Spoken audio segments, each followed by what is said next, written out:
মৰি যোৱাৰ পিছত ভাল বুলি কোৱাতকৈ জীয়াই থাকিলে ভাল বুলি ক'লে বেছি ভাল লাগিব একো নহয়।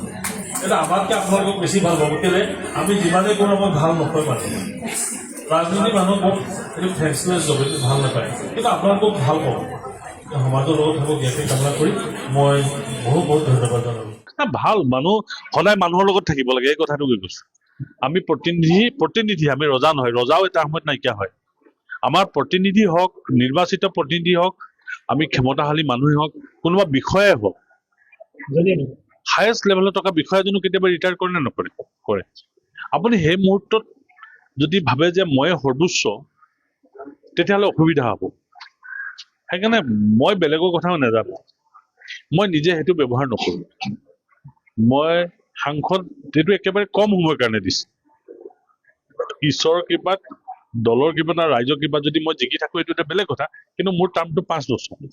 5 বছৰ যদি মই বেছি চট পটাওঁ, বেছি অহংকাৰ দেখাওঁ, তেতিয়াহ'লে 5 বছৰৰ পিছত মোক মানুহে কি ধৰণে একচেপ্ট কৰিব, এই কথাটো মই আজিৰ তাৰিখত ভাবিব লাগিব। সেইকাৰণে মই নিজকে সংযত কৰি ৰাখিছোঁ। আৰু প্ৰতিনিধিৰ কাম হৈছে জনসাধাৰণৰ লগত কথা পতা। যদি মই জনসাধাৰণৰ যদি কথা পাতিব নোৱাৰোঁ, জনসাধাৰণৰ ইচ্ছা আকাংক্ষাক যদি মই প্ৰতিফলিত কৰিব নোৱাৰোঁ, তেতিয়াহ'লে মই প্ৰতিনিধি হৈ থকা কোনো যুক্তি নাই। এনেকুৱা নেচেচাৰী নহয় যে মই চব কামে কৰি দিম, সেইটো নেচেচাৰী হয়, কিন্তু মানে মই এই শব্দটো ক'ব খুজিছোঁ যে এনেকুৱা নহয় যে মই সকলো কাম কৰি দিব পাৰিম। মোৰ ক্ষমতা সীমিত, আৰু সীমিত ক্ষমতাৰ ভিতৰত যিখিনি কৰিব পাৰোঁ সেইখিনি কৰিব লাগে। কিন্তু বহুত মানুহে আমাক উচতাইও দিয়ে ডাঙৰ মানুহ বুলি, আৰু আমি তেতিয়া বহুত ডাঙৰ হৈ যাওঁ, অহংকাৰী হৈ যাওঁ। আৰু অহংকাৰ হ'লে কি হয় আপোনালোকে দেখিছে, হাজাৰ হাজাৰ মানুহ, ডাঙৰ কোটি কোটি মানুহ ডাঙৰ মানুহ হৈ তললৈ পৰি আহিলে।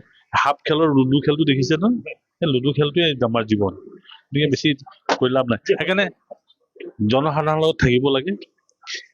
জনসাধাৰণৰ লগত মই ভাবোঁ আমি যিহেতুকে জনসাধাৰণৰ যোগেদি আমি এই জেগাত পাইছোঁ, আৰু চৰকাৰী চাকৰিয়াল এজনো যদি ভাবে তেওঁ দৰমহানো ক'ৰ পৰা পাইছে, তেওঁতো tax collected from the people, তেওঁতো আৰু চৰকাৰে তেওঁলোকৰ কাৰণে এক্সট্ৰা পইচা বনোৱা নাই।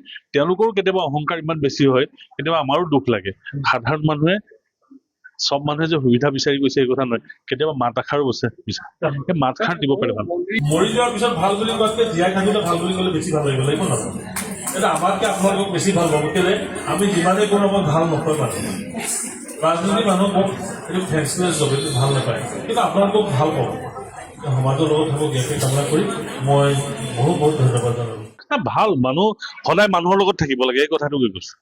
আমি প্ৰতিনিধি আমি ৰজা নহয়, ৰজাও এটা সময়ত নাইকিয়া হয়।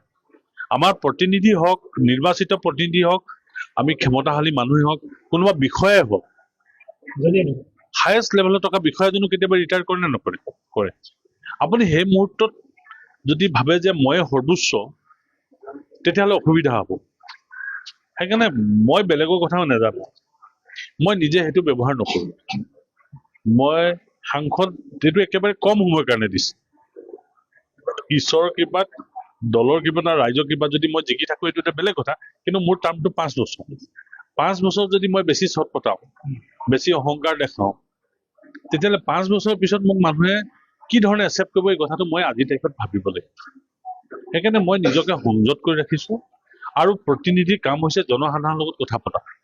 যদি মই জনসাধাৰণৰ যদি কথা পাতিব নোৱাৰোঁ, জনসাধাৰণৰ ইচ্ছা আকাংক্ষাক যদি মই প্ৰতিফলিত কৰিব নোৱাৰোঁ, তেতিয়াহ'লে মই প্ৰতিনিধি হৈ থকা কোনো যুক্তি নাই।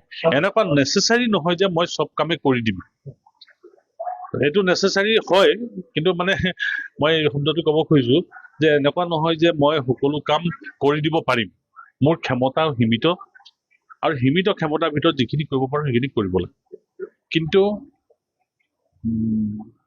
বহুত মানুহে আমাক উচতাইও দিয়ে ডাঙৰ মানুহ বুলি, আৰু আমি তেতিয়া বহুত ডাঙৰ হৈ যাওঁ, অহংকাৰী হৈ যাওঁ।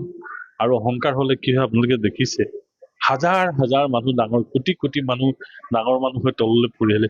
হাফ খেলৰ লুডু খেলটো দেখিছে ন? সেই লুডু খেলটোৱে আমাৰ জীৱন, গতিকে বেছি কৈ লাভ নাই। সেইকাৰণে জনসাধাৰণৰ লগত থাকিব লাগে।